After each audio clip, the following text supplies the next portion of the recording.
आप देख रहे हैं द फैक्ट न्यूज एखान वीडियो। आज हम एक टॉपिक पर बात करेंगे जो लॉजिक और रीजनिंग पर आधारित है। पूरी दुनिया में कुछ लोग पावर, पोजीशन और मनी हासिल करने के लिए अपना धर्म, अपना ईमान बेच देते हैं। क्यों ना वो मजहबी, सियासी और समाजी रहनुमा हों। आप सब स्टूडेंट हैं ना, आप अभी ग्रेजुएशन कर रहे हैं, आप इंग्लिश ऑनर्स के स्टूडेंट हैं। आपको समझाते, वो लोग आपको समझाते हैं कि वो आपके लिए काम करते हैं और वो इतना काम करते हैं कि आप सोच नहीं सकते। वो चालबाज, धोखाबाज और फरेबी होंगे। आप उनको मानने पर मजबूर हो जाते हैं।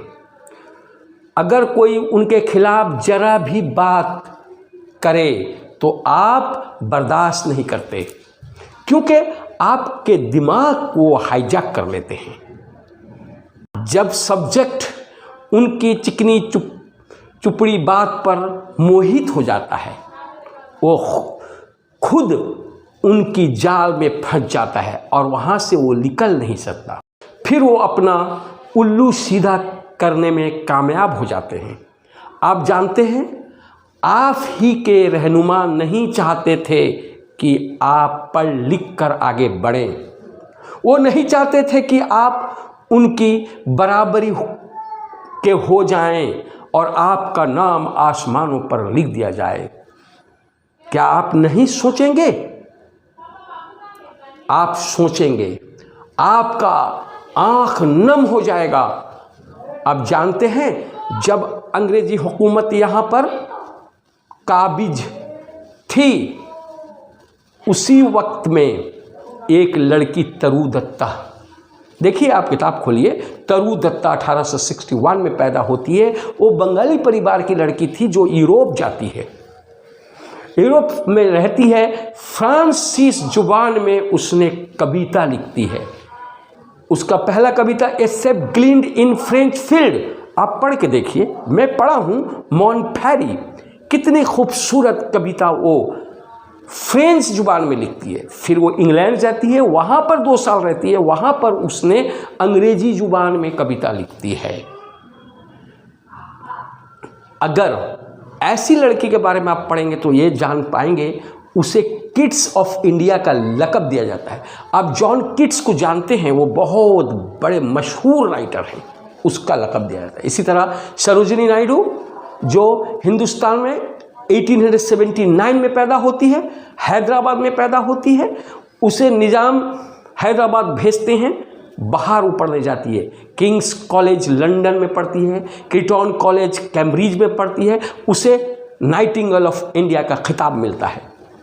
वही सरोजिनी नायडू है जिन्हें यूपी का गवर्नर बनाया जाता है।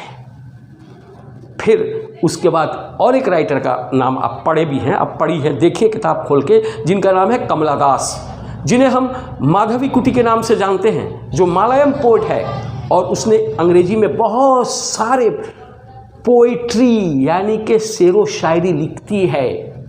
आप पढ़ेंगे तो हैरत हो जाएंगे। वही कमला दास जिन्हें नोबेल प्राइज के लिए नॉमिनेशन किया जाता है और उन्हें बहुत ही बेहतरीन हिंदुस्तानी प्राइज से नवाजा जाता है। फिर आपको और एक लड़की के बारे में बोल देता हूँ, नयनतारा सिंघल। नयनतारा सिंघल 1927 में इलाहाबाद में पैदा होती है। वो इंडियन जर्नलिस्ट है। वो विजय लक्ष्मी की लड़की है। विजय लक्ष्मी कौन है? विजय लक्ष्मी पंडित जवाहरलाल नेहरू की बहन है, सगी बहन है, जो यूनाइटेड स्टेट्स ऑफ अमेरिका को यहाँ से एम्बेसडर बनाकर भेजी जाती हैं।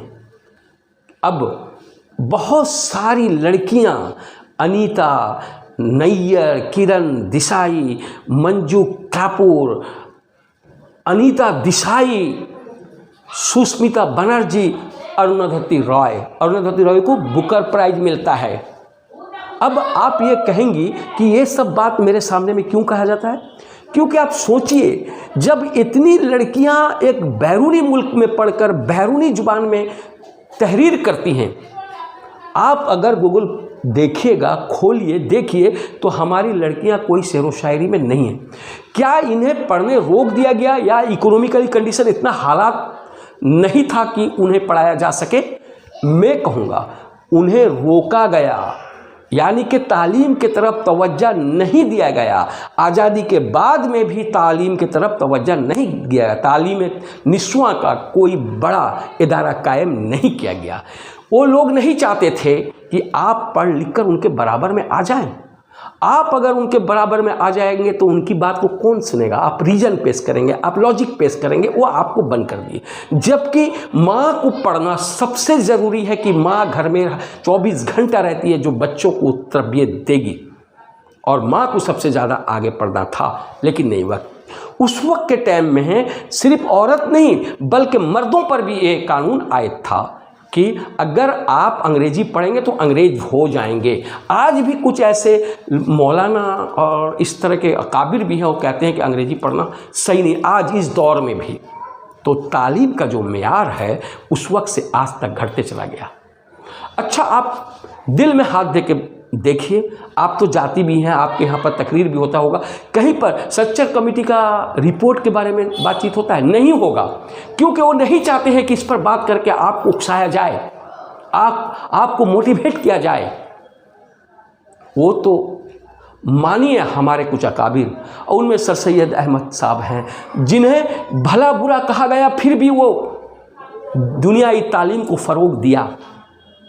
और मैं कहना चाहूँगा कि अगर आप स्कूल कॉलेज जाती हैं जहाँ पर बुर्खा बैंड है, वहाँ बिल्कुल मत पहनिए, और जो बुर्खा है वहाँ पहन के जाइए। आप अभी जितना बैठिए, मैं दिखा दूँ कि यहाँ पर बहुत सारी लड़कियाँ बैठी हैं जो बुरखे में हैं और कुछ है बुरखे में नहीं हैं, मगर मैं कहूँगा कि तालीम हासिल करो। फिर एक बात मैं आपको बोल देना चाहता हूँ कि हमारे यहाँ मुनाजिरा चलता रहा, एक दूसरे से जीतने का कोशिश चलता रहा कि मैं हक पर हूँ, वो नाहक पर है। इस तरह मुनाजे का सिलसिला चलता रहा। किसी ने नहीं सोच रहा था कि हमारे निस्वाओं का तालीम क्या होगा, हमारे आने वाले नस्ल का तालीम क्या होगा। और मुनाजिरा में स्टेज सस्ता था, लाखों लाख रुपया उस वक्त के टाइम में भी खर्च होता था।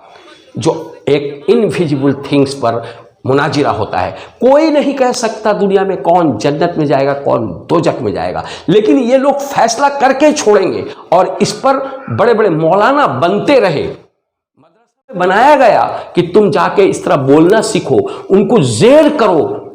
एक दूसरे को जेर करने के लिए खास करके पढ़ाई चलता रहा, जिससे हमारा कोई फायदा नहीं हुआ, बल्कि हमारे लिए जो जरखे जमीन थी वो जमीन आस्तंग कर दी गई।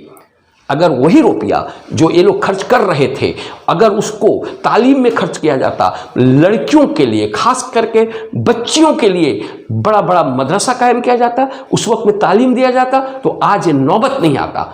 इसका दारोमदार खास करके उन लोगों पर है जो लोग अपने आप को ग्रोहबंदी करते हैं, कि अपने आप को दिखाना चाहते हैं कि मेरे ग्रोह में इतने आदमी हैं। ये आदमी जो है वो जानते नहीं, उनके पास लॉजिक नहीं है, उनके पास में कुछ नहीं है, वो आपके पिट्ठू बने हुए। जिस दिन रीजनिंग और लॉजिक उनके पास में आ जाएगा, वो सवाल पूछने लगेंगे। फिर मैं इस बात को यहाँ रखते हुए आगे, अगर आप चाहते हैं, अगर हम चाहते हैं कि हमारे लड़के तालीम याफ्ता हो जाएं, जिस गांव में, जिस कस्बे में, जिस शहर में हमारे बच्चे तालीम याफ्ता हैं, जहां पर तकरीर होगा वहां खड़े होकर वो बोलेंगे, उनको हक दिया जाएगा। दो चीज़ है, कुरान और हदीस, और उसके बाद दुनियाई तालीम। दुनियाई तालीम को हम बिल्कुल अलग नहीं कर सकते, दुनियाई तालीम को हम उसमें लेंगे और दुनियाई तालीम के जरिए हम आगे बढ़ेंगे। और एक बात को एकदम दिमाग में बैठा लीजिए, बढ़ते चले जाएंगे हम अजमे जमा लिए, सिरेमती के साथ साथ सीने में बस कुरान लिए। हमारे साथ में कुरान होगा, हम किसी के बहकाव पर नहीं आएंगे, हम दिन रात मेहनत करेंगे। आज जो मेहनत करके जो बच्चे आगे बढ़ रहे हैं, अब कुछ लड़के जो हैं वो रिसर्च भी कर रहे हैं, अब कुछ लड़के जो हैं वो नहीं मान के, उनके उस चाल में नहीं फंसकर क्या कर रहे हैं, रिसर्च करते चले जा रहे हैं, और प्रोज पोइट्री भी लिखा जा रहा है। और मैं कहूँगा कि जो लड़के अच्छे नंबर से पास करते हैं, जो लड़कियाँ पास करती हैं, उनके वालिदैन चाहे तो उनको आगे बढ़ाएं, उनको पीछे ना रोकें, क्योंकि आपका तंजीब ऐसा बना नहीं है, ना ही बन पाएगा। कुछ दिन कबर एक अकाबिर ये बात कहे तो आपको हैरत हो जाएगा सुनकर। कह रहे हैं कि हम लोगों ने हमारे इतने कैदियों को छुड़ाया जो बेकार और फॉल्स केस में उनको पकड़ लिया गया था। एक एक वकील हम लोगों ने खड़ा किया, 4 लाख 5 लाख रुपया लगा तो हम उनको छुड़ा कर लाए। एक बहुत बड़ा वीडियो पेश करें आपके सामने में। आप जल्द से जल्द उनके तरफ मोहित हो गए, चाहने लगे कि यही हमारा सबसे बड़ा रहनुमा है। नो, आपने चंदा दिया था, आपके पैसे को उन्होंने लगाया, लेकिन सही नहीं लगाया। अगर वो चाहते 50 लड़कों को हमारे हिंदुस्तान की सरजमीन में जहाँ जहाँ बच्चे हैं उनको उठा लेते, उठा के सबको लॉ पढ़ाते, किसी को बैरिस्टर पढ़ा के मंगाते, वो लड़के आज हमारा केस लड़के और केस लड़ते, वो पैसा हमारा बचता और उन लोगों को नहीं दिया जाता। और गैर लोग आज हमारा केस लड़ रहे हैं। बाबरी मस्जिद का भी केस गैर शख्स ने लड़ा। इससे शर्म की बात कौन सी है कि आप ऐसा नहीं करते? क्यों नहीं करते जानते हैं? वो जानते हैं कि 50 लड़कों को पढ़ाया जाएगा। लाओ मैं देखा तो 50 लड़का किस तरह पढ़ाया। 50 लड़कों को पढ़ाया जाएगा तो वो पढ़ लिख कर हमारा जो वादा है कि हम फला हैं, वो वादा छीन लेंगे, क्योंकि ये ठगबाजी नहीं चलेगी। आपको तालीम को ज़्यादा से ज़्यादा फ़रोग देना होगा। आप खुद जो तकरीर करते हैं वही खुद खड़े होकर पढ़ाएंगे। लिहाजा मैं आप लोगों को कहूँगा, आप लोग लड़की हैं, आप लोग कभी भी पीछे मत हटिए। और एक बात है, दीनी तालीम को साथ में जोड़ें, और किस तरह जोड़ेंगे ये स्ट्रैटेजी भी मैं बनाया हूँ, वो आपके सामने मैं रखूँगा। लेकिन किसी बहकाव में मत आइए, साथ ही साथ आप अपना इल्म को मत छोड़ दीजिए। हमारी ज़मीन जब जरखेज़ थी उस वक्त में तालीम हासिल कराया नहीं गया। अब जब जरखेज़ से तंग कर दी जा रही है, आज हमारे कुछ रहनुमा भी कह रहे हैं, आज हमारे दानिश्वर भी कह रहे हैं तालीम हासिल किया जाए। मैं भी कह रहा हूँ खड़ा होकर। आप अब पूछेंगे कि भाई आपने कुछ किया? इंशाअल्लाह जवाब जरूर दिया जाएगा। दीनी तालीम के लिए कुरान को तर्जुमा कर दिया गया, तस्रीह कर दिया गया और उसको तलखीस भी लिख दिया गया। अगर आज देखेंगे, गांव-गांव में जाकर देखिए, हाथ यहाँ रखिए, यहाँ रख के पूछिए जिस गांव में आप रहते हैं क्या वहाँ पर पूरा हदीस और कुरान का तर्जुमा पहुँच चुका है? नहीं पहुँचा। आज भी जाके गांव में देखिए, आप जो हाथ दिए हैं कलेजे में, आप पूछिए आपके घर में हदीस के तर्जुमा हैं, कुरान के तर्जुमा हैं? नहीं। आप जिस अकायद को मानते हैं, मैं ये नहीं कहता हूँ, उनका तर्जुमा कम से कम होना चाहिए। अब उसमें एक लगा दिया जाता है कि तर्जुमा पढ़ के आप नहीं समझ सकते। मैं कहूँगा तर्जुमा पढ़ के आप बिल्कुल समझ सकेंगे। आई एम गोइंग, मैं जा रहा हूँ, सब समझते हैं। अगर मैं कहूँ अल्हम्दुलिल्लाह रब्बिल आलमीन, नीचे बहुत सारे हमारे अकाबिर ने तर्जुमा किया है, तस्रीह लिखा है, तो आप ज़रूर समझ सकेंगे। जहाँ पर बहुत तकलीफ़ हो वहाँ पर किसी बड़े अकाबिर से आप पूछ सकते हैं। ये दोनों तालीम को किस तरह जोड़ा जाएगा, इसको सोचना होगा। अगर नहीं सोचेंगे तो बर्बादी मुसलमानों की जो हो रही है उससे और ज़्यादा बर्बादी। अल्लाह जल्ल शानो ने हमें ये सोचने का, समझने का ताकत, कुव्वत दिया है, रीजनिंग पावर दिया है, तो हम सोचकर आगे बढ़ें। और मैं फिर आपके सामने दूसरा वीडियो पेश करूँगा। आप कमेंट में लिखिए, क्या अगर कोई गलती बात है तो लिखिए, अगर आप कुछ समझते हैं तो लिखिए। आखिर दावन अल्हम्दुलिल्लाह, थैंक्स अ लॉट।